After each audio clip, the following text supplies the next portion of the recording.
Hi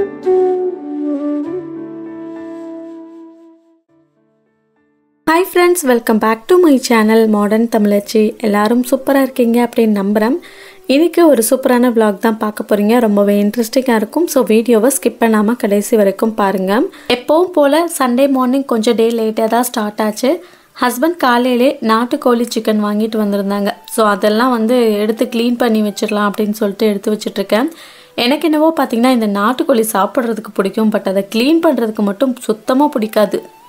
so ஆனாலும் பார்த்தீங்கன்னா கிட்டத்தட்ட ஒரு 3-4 டைம் நல்லா வாஷ் பண்ணிவிட்டு அதுக்கப்புறமா மஞ்சள் கல்லுப்பு போட்டு நல்லா மிக்ஸ் பண்ணிவிட்டு ஒரு 5 மினிட்ஸ் நல்லா ஊற வச்சுட்டு அதுக்கப்புறமா நல்லா கழுவி எடுத்துட்டேன். ஒரு 4-5 டைம் அது கழுவி எடுத்துருந்துருப்பேன்.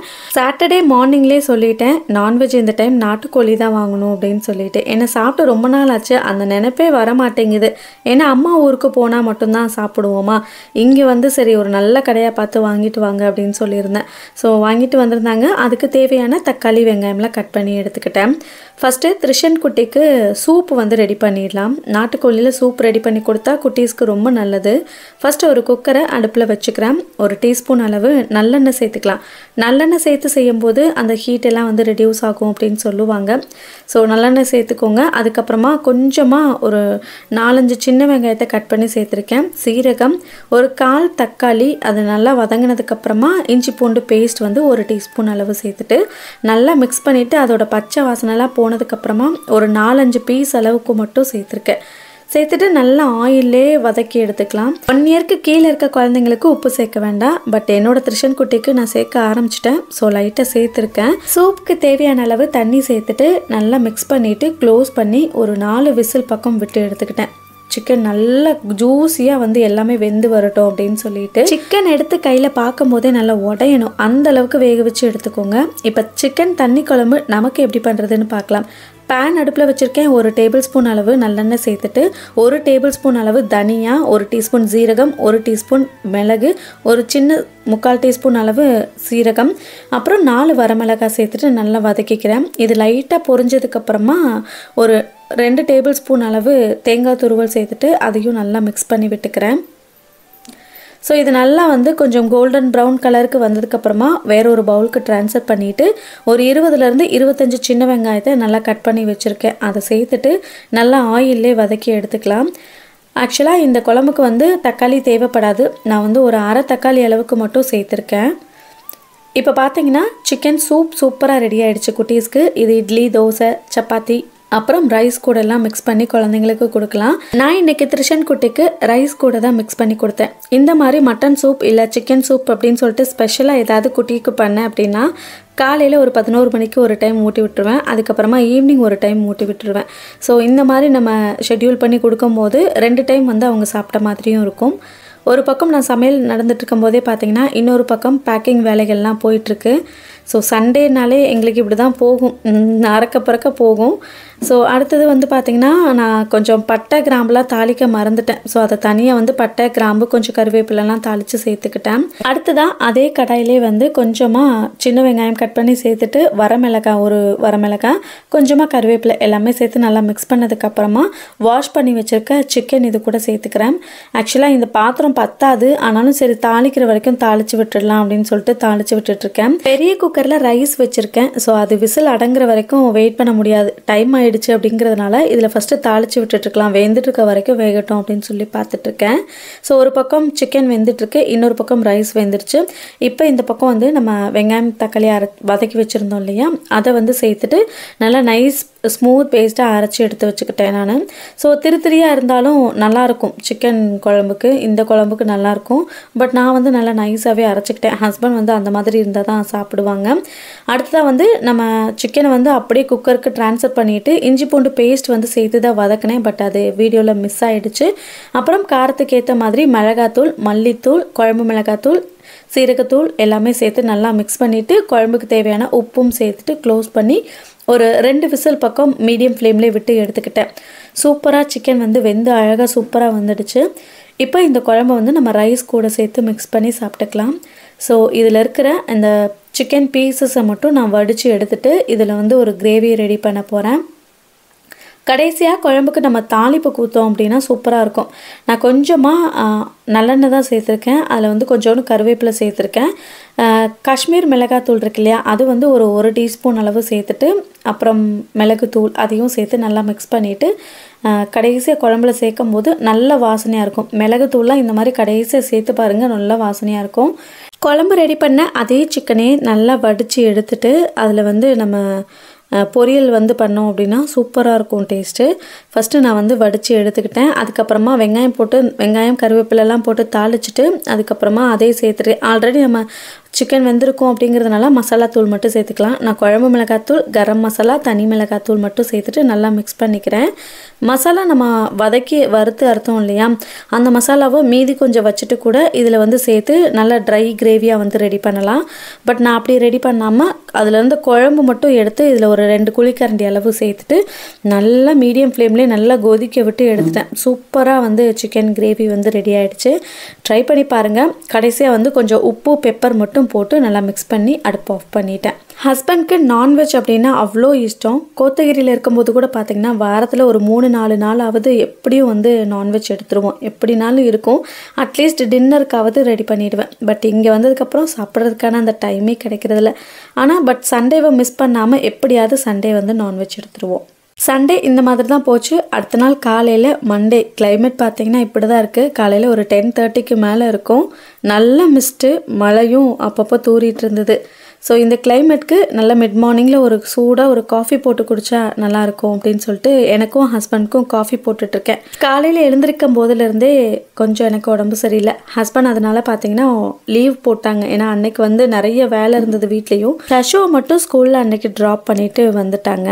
கொஞ்ச நாளைக்கு முன்னாடி ஒரு கமெண்ட்டு, உங்கள் ஹஸ்பண்ட் வந்து எப்போவுமே சின்ன பையனை மட்டும்தான் கொஞ்சிட்டே இருக்கிறாரு, பெரிய பையன் மேலே கொஞ்சம் கூட பாசமே இல்லையா, அவனையும் கொஞ்ச மாட்டேங்கிறாரு, பார்க்கும்போதே நல்லாவே தெரியுது அப்படின்னு சொல்லியிருந்தாங்க. இந்த கமெண்ட் அவர் படிக்கும்போது அவர் மனசு எந்த அளவுக்கு கஷ்டப்பட்டிருக்கும் அப்படிங்கிறது எனக்கு ரொம்ப நல்லாவே தெரியும். பட் அவர் வந்து நான் முன்னாடியே இந்த கமெண்ட்டை பார்த்துட்டு அதுக்கு ரிப்ளைவும் பண்ணிட்டேன். அவர் வந்து அடுத்த நாள் வந்து பார்த்துட்டு சிரிச்சிட்டு இருந்தார். பட் அந்த சிரிப்புக்குள்ளே இருக்கிற வழி எனக்கு மட்டும் தான் தெரியும். நம்ம சேனலில் பிகினிங்லேருந்தே வீடியோஸ்லாம் நீங்கள் செக் பண்ணி பார்த்துருந்தீங்கன்னா இந்த மாதிரி சொல்லியிருக்க மாட்டீங்க அப்படின்னு நினைக்கிறேன். கார்த்திகோட லைஃப்பில் சின்ன வயசில் பயங்கரமாக கஷ்டப்பட்டிருக்காரு. ஆனால் அவர் நினச்சி ஆசைப்படுற ஒரு சில விஷயங்கள் கிடைக்காமலே இருக்கு. பட் என்னோட குழந்தைக்கு அந்த மாதிரி இருக்கக்கூடாதுன்னு சொல்லிட்டு ஒரு பொருளையும் பார்த்து வாங்கி கொடுப்பாரு. நான் தான் அதெல்லாம் வாங்கி அனுபவிக்கலை, என் குழந்தையாவது அனுபவிக்கணும் அப்படின்னு சொல்லிட்டு அதே மாதிரி தான் பாசமும் ஒரு சில நேரங்களில் கண்டிப்பாக இருக்க தான் செய்வோம். ஏன்னா குழந்தைங்கள பசங்க வச்சுருக்கோம், கண்டிப்போடு இருந்தால் மட்டும்தான் ஃப்யூச்சரில் அது ஒரு நல்ல குழந்தையாக வரும். நான் வந்து அந்த விஷயத்தில் ஸ்ட்ரிக்டாக தான் இருப்பேன், அவருமே அதே ஸ்ட்ரிக்டாக தான் இருப்பார். ஸோ எந்த விஷயத்தில் பாசம் கொடுக்கணுமோ அந்த விஷயத்தில் வந்து நாங்கள் கரெக்டாக கொடுத்துட்டு தான் இருக்கோம். ஒரு அம்மா அப்பாவுக்கு எத்தனை குழந்தைகள் இருந்தாலும் சரி, அத்தனை குழந்தைகளையும் சமமாக தான் நினைப்பாங்க. எல்லாருக்குமே தெரிஞ்ச ஒரு விஷயம்தான். இந்த கத்தாழைக்கு ஆயுஸ் கெட்டி, இது வந்து அம்மா ஊர்லேருந்து நான் எடுத்துகிட்டு வந்து பழைய வீட்டில் வந்து பின்னாடி நட்டு வச்சுருந்தேன். பட் நம்மளுக்கு வந்து அப்பப்போ ஹேர் ஆயில்லையும் வச்சு காய்ச்சிரும் இல்லையா, ஸோ கொஞ்சம் நிறைய வந்து எல்லா பக்கமும் வைக்கலாம் அப்படின்ற ஒரு பிளானில் தான் இருந்தோம். இப்போ வீடும் மாறிட்டோம் அப்படிங்கிறதுனால எனக்கு விட்டுட்டு வர மனசும் இல்லை. ஒரு பைக்குள்ளே போட்டு எடுத்துகிட்டு வந்தேன். பட் அந்த பையிலேருந்து வெளியில் எடுக்கவே இல்லை. நான் வந்து அப்பப்போ மாடிக்கு போகிறப்போ தண்ணி மட்டும் அதுக்குள்ளே தெளித்து விட்டுட்டு வந்தேன். பட் அதுக்குள்ளே இருந்து குட்டி குட்டியாக அழகாக வந்து க்ரோ ஆகி வந்திருந்தது. இன்னைக்கு வந்து ஒரு வழியாக வச்சு விட்டாச்சு, க்ரோ பேக்கில் வச்சாச்சு. ஸோ அதுக்கப்புறமா இந்த ஹேங்கிங் பிளான்ட்ஸும் வந்து நர்சரியில் வாங்கிட்டு வந்திருந்தோம். அதை வந்து என்ட்ரன்ஸில் வச்சதுக்கப்புறமா அந்த இடமே சூப்பராக இருந்தது பார்க்குறதுக்கு.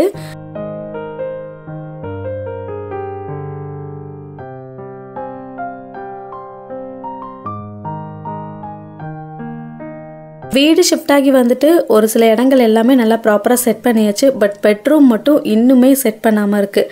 ட்ரெஸ்ஸஸ்லாம் வாங்குறதுக்கு ஆர்கனைசர்ஸ் வாங்காமல் இருந்தது. ஏன்னா அதை சர்ச் பண்ணுறது கூட டைம் கிடைக்கல எனக்கு. ஒரு வழியாக இன்றைக்கி பெட்ரூம் மேக் ஓவர் பண்ணியே ஆகணும் அப்படின்னு சொல்லிட்டு முடிஞ்ச அளவுக்கு கொஞ்சமாக பண்ணலாம் அப்படின்னு சொல்லிட்டு ரூமுக்கு வந்திருக்கேன். ஸோ ரூமில் வந்து பார்த்திங்கன்னா இந்த ஷெல்ஃப் ஒன்று இருக்குது. அந்த ஷெல்ஃப் கிட்ட பார்த்திங்கன்னா எல்லாமே திங்ஸ் எல்லாம் அப்படியே இருந்தது. எல்லாத்தையுமே எடுத்துகிட்டு நல்லா நீட்டாக தொடச்சி எடுத்துட்டேன். இதில் இருக்க திங்ஸ் எல்லாமே பார்த்திங்கன்னா மோஸ்ட்லி முக்கால்வாசி எக்ஸ்பயர் ஆனதும் 1-2 இருக்கும். ஸோ அது எல்லாத்தையுமே வந்து டீக்ளேட்டர் பண்ணிட்டு தான் அடுக்கி வைக்கணும் அப்படின்னு எடுத்து வச்சிட்ருக்கேன். மெடிசன்ஸ் எல்லாம் எதெல்லாம் வந்து எக்ஸ்பயர் ஆச்சோ அது எல்லாத்தையுமே தூக்கி போட்டுட்டு யூஸ் பண்ணுறதை மட்டும் எடுத்து வச்சிட்ருக்கேன். மோஸ்ட்லி பெட்ரூமில் இருக்கிற திங்ஸ் எல்லாமே பார்த்திங்கன்னா ஹேர் ஆயில், பவுடர், பர்ஃப்யூம்ஸு, ஒரு சில ஐட்டம்ஸ், அதாவது மெடிசன்ஸு, இந்த மாதிரி ஐட்டம்ஸ் தான் நிறைய வச்சுருப்பேன். ஸோ அது எல்லாத்தையுமே எடுத்து அழகாக நீட்டாக ஒரு குட்டி குட்டி பாக்ஸில் வந்து லைனாக வச்சு அடுக்கி அரேஞ்ச் பண்ணி எடுத்து வச்சுருக்கேன். இன்னுமே வந்து நீட்டாக ஒரே மாதிரி இருக்கிற ஆர்கனைசர்ஸ்லாம் வாங்கி அரேஞ்ச் பண்ணால் ரொம்ப நல்லாயிருக்கும். பட் இப்போதைக்கு வந்து வச்சுருக்கேன். பட் ஃப்யூச்சரில் வந்து அதெல்லாம் பார்த்துக்கலாம் அப்படின்னு சொல்லிட்டு. அதுக்கப்புறமா கார்த்திக் பார்த்திங்கன்னா இந்த மாதிரி வெறும் பழைய ஃபோன்லாம் வச்சுருக்காங்க. எதுக்கு தான் வச்சுருக்காங்களோ தெரில. இருக்கட்டும்ன்ட்டு நானும் ஒரு பாக்ஸ் போட்டு எடுத்து வச்சுட்டேன். ட்ரெஸ்ஸிங் டேபிள் ட்ராயரில் பார்த்திங்கன்னா என்னோடய திங்ஸ் மட்டும்தான் இருக்கும். ஸோ என்னோடய மேக்கப்புக்கு தேவையான திங்ஸ் மட்டும்தான் இருக்கும். ஸோ அதை எப்படி தான் வச்சாலும் கலைஞ்சு போயிட்டே இருக்குது. ஒரு வழியாக இது ஒரு மல்டி பர்பஸ் ஆர்கனைசர் தான். இதை வந்து இன்னர் ஆர்கனைஸ் பண்ணிக்கலாம் அப்படின்னு சொல்லிட்டு ஆல்ரெடி ஒரு வீடியோவில் சொல்லியிருப்பேன். ஒன்று வந்து எக்ஸ்ட்ராவே இருந்த மாதிரி இருந்தது. சரி இதுக்குள்ளே இதெல்லாம் போட்டு வைக்கலாம் அப்படின்னு சொல்லிட்டு எடுத்து வச்சுருக்கேன். குட்டியை வச்சுட்டு ஒரே நாளில் என்னால் சுத்தமாக க்ளீன் பண்ண முடியல. ஒரு அரை மணி நேரம் கூட வந்து என்னால் அந்த வேலையை கண்டினியூ பண்ண முடியல. ஸோ அந்த வேலையை பார்த்துட்டு இருக்கும்போதே குட்டி அழுக ஆரம்பிச்சிடுறான். ஸோ அதுக்கப்புறமா அவனை பார்க்குற மாதிரி தான் இருக்குது. அப்படி தான் அடுத்த முன்னாடி நாள் நைட்டு வந்து சீக்கிரமாகவே தூங்க போயாச்சு. அடுத்த நாள் ஆஃப்டர்நூன் போல் தான் விளாக் எடுக்கவே ஸ்டார்ட் பண்ணேன். வீட்டில் இருக்கிற ஆர்டிஃபிஷியல் பிளான்ட்ஸ் அண்ட் லீவ்ஸ் எல்லாம் இருந்தது. ஸோ அது எல்லாத்தையுமே வாஷ் பண்ணி வச்சிடலாம் அப்படின்னு சொல்லிட்டு வாஷ் பண்ணிகிட்ருக்கேன். பழைய வீட்டிலேருந்து அப்படியே எடுத்துகிட்டு வந்தது தான், எதுவுமே வாஷ் பண்ணவே இல்லை. சரி இந்த மாதிரி சோப்பு வாட்டரில் போட்டு வாஷ் பண்ணோம்னா ஈஸியாக வந்து ரிமூவ் ஆயிரும். அதாவது ஒரு 5 மினிட்ஸ் வந்து அந்த சோப்பு வாட்டர்லேயே ஊற விட்டுட்டு அதுக்கப்புறமா நல்லா கையிலே வந்து தேய்ச்சி விட்டோம் அப்படின்னா அந்த அழுக்கு எல்லாமே சூப்பராக ரிமூவ் ஆயிரும். இந்த ஆர்டிஃபிஷியல் பிளான்ட் வந்து வாஷ் பண்ணுறதுக்கு நான் இன்றைக்கி வந்து ஹேண்ட் வாஷ் இருக்குது இல்லையா, அந்த லிக்விட் போட்டு தான் வாஷ் பண்ணேன். சூப்பராக வந்து அழுக்கெல்லாம் ரிமூவ் ஆகிடுச்சு. அடுத்ததாக என்கிட்ட வந்து ஒரு ஆர்டிஃபிஷியல் லீவ்ஸ் எல்லாம் வந்து நிறைய வச்சுருந்தேன். ஸோ அது எல்லாத்தையுமே வந்து கொஞ்சம் விண்டோஸு, டோர்ஸ்லலாம் வந்து போட்டு விட்டுறலாம் அப்படின்னு சொல்லிட்டு போட்டுட்ருக்கேன். அங்கங்கே நம்ம பார்க்குற இடத்துல க்ரீன் லீவ்ஸ் இருந்துச்சுன்னா பார்க்கறதுக்கு கொஞ்சம் ஹாப்பியாக இருக்கிற மாதிரி இருக்கும். அதுக்காக தான் போட்டு விட்டுருக்கேன். ஸோ ரியல் பிளான்ட்ஸ்லாம் வைக்கணும் அப்படின்ற ஆசை தான் இருக்குது. பட் த்ரிஷன் குட்டியை வச்சுட்டு அதெல்லாம் வைக்க முடியாது. கண்டிப்பாக வந்து ஏதாச்சும் பண்ணி விட்ருவோம். அதனால் வந்து இந்த மாதிரி வச்சுருக்கேன். ட்ரெஸ் ஆர்கனைசர் வந்து ஃப்ளிப்கார்ட்டில் வாங்கியிருந்தேன். ஸோ இது வந்து செட் ஆஃப் 5 வரும். ஸோ இதை வச்சு தான் இன்றைக்கி வந்து ட்ரெஸ் எல்லாமே அரேஞ்ச் பண்ணி எடுத்து வைக்க போகிறேன். ஆக்சுவலாக பார்த்திங்கன்னா என்னால் முடிஞ்ச அளவுக்கு நான் வந்து சமாளித்து பார்த்தேன். பட் இப்படி தான் இருக்குது லுக்கு. என்னால் வந்து முடியல. எத்தனை தடவை மடித்து வச்சாலும் பார்த்திங்கன்னா த்ரிஷன் குட்டிக்கு வேறு இந்த செகண்ட் ஷெல்ஃப் வந்து நல்லா எட்ட ஆரம்பிச்சிருச்சு. எல்லாத்தையும் பிடிச்சி அவனே வந்து இழுத்து வச்சிடுறான். சரி இன்றைக்கி வந்து ஆர்கனைசரில் வச்சாதான் சரியாக இருக்கும் அப்படின்னு சொல்லிட்டு தான் இதை வந்து ஆர்டர் பண்ணி வாங்கியிருந்தேன். ஸோ ஒரு வழியாக இந்த மாதிரி வச்சிட்டோம் அப்படின்னா எடுக்க மாட்டான் அப்படின்னு நினைக்கிறேன். எப்படின்னு பார்க்கலாம். இதுக்கு முன்னாடி நானே கார்ட்போர்டில் டிஷர்ட்ஸ்லாம் மாட்டி விட்டு ஒரு ஆர்கனைசர் ரெடி பண்ணியிருந்தேன். பட் அது வீடு ஷிஃப்ட் ஆகிறப்ப ஒரு மாதிரி ஆயிடுச்சு. அதனால் தூக்கி போட்டாச்சு. பட் இந்த மாதிரி வாங்கும்போது கொஞ்சம் குவாலிட்டியாக இருக்கும் அப்படிங்கிறதுனால ஆர்கனைசர் வாங்கி வச்சுருக்கேன். பட் எந்த அளவுக்கு எனக்கு செட் ஆகுதுன்னு தெரியல, பார்க்கலாம். ஃபஸ்ட்டு என்னோடய ட்ரெஸ் எல்லாத்தையும் நான் லைனாக அடுக்கி வச்சிடலாம் அப்படின்னு சொல்லி எடுத்து வச்சுட்ருக்கேன். மோஸ்ட்லி இந்த ஷெல்ஃபில் இருக்கிறது எல்லாமே பார்த்திங்கன்னா daily where kurtis and tops இதெல்லாம் தான் வச்சுருக்கேன். இந்த பக்கம் பார்த்திங்கன்னா குர்த்திஸு, சைடில் வந்து கொஞ்சம் பேண்ட்ஸ்லாம் வச்சுருக்கேன்.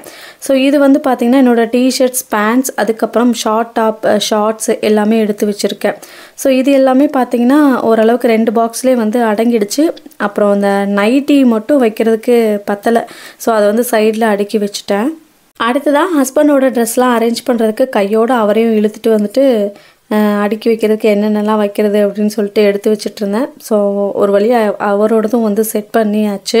ஆர்டிஃபிஷியல் க்ரீன் லீவ்ஸ் இருந்தது ஒன்று. ஸோ அதை வந்து பெட்ரூமில் இருக்கிற விண்டோலையும் அந்த ட்ரெஸ்ஸிங் டேபிள்லையும் சேர்த்து கனெக்ட் பண்ணி வச்சுருக்கேன். கண்ணாடியில் பார்க்கும்போது கொஞ்சம் பார்க்குறதுக்கு நல்லாயிருக்கும் அப்படின்ட்டு.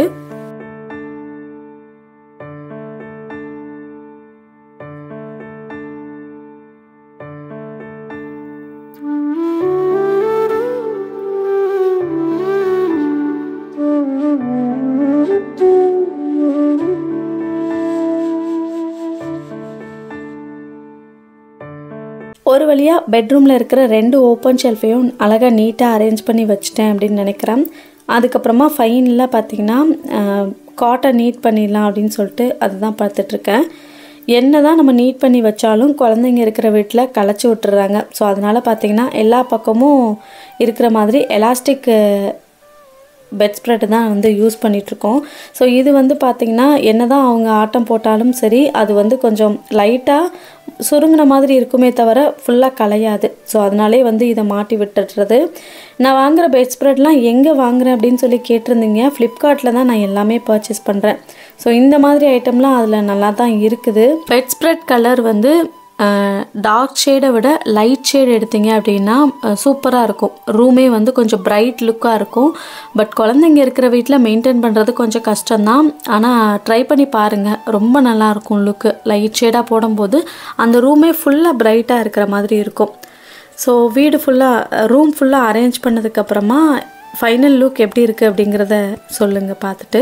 ரூம் ஃபுல்லாக நல்லா நீட்டாக வச்சதுக்கப்புறமா பார்க்குறதுக்கே அவ்வளோ ப்ளசண்ட்டாக சூப்பராக இருந்தது. முடிஞ்ச அளவுக்கு என்னால் ஆர்கனைஸ் பண்ணி வச்சுருக்கேன். என்னால் முடிஞ்ச அளவுக்கு நான் ஆர்கனைஸ் பண்ணியிருக்கேன். ஸோ உங்களுக்கு பிடிச்சிருக்கா இல்லையான்னு பார்த்து சொல்லுங்கள். ஸோ இன்றைக்கி வீடியோவோட எண்டுக்கு வந்தாச்சு. வீடியோ உங்கள் எல்லாருக்கும் பிடிச்சிருந்ததுன்னா வீடியோக்கு ஒரு லைக் கொடுத்துட்டு சேனலை மறக்காமல் சப்ஸ்கிரைப் பண்ணிக்கோங்க. இதே மாதிரி இன்னொரு இன்ட்ரெஸ்டிங் வீடியோவில் மீட் பண்ணலாம். தேங்க்ஸ் ஃபார் வாட்சிங்.